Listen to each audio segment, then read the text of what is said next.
confirmed from officials that U.S. troops will be moved, repositioned within the country, and that some number of troops will be removed. Can you speak to that? And is there any threat perceived for U.S. troops at this time?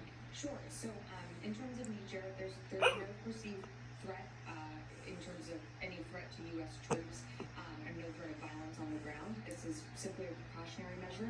So what we're doing right now is the department is repositioning some of our personnel and some of our assets from Air Base 101 in Niamey to Air Base 201 in Agadez.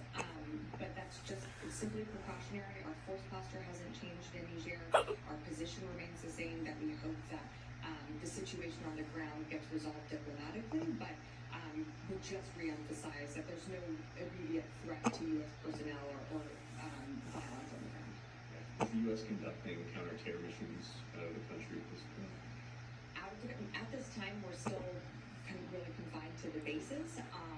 We are, again, moving personnel and assets, but we're not conducting joint operations or training with the Nigerian military at this time. Yeah, order.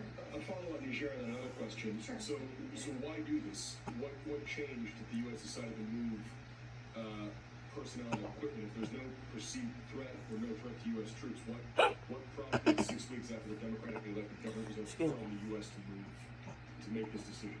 It was, again, just out of an abundance of caution.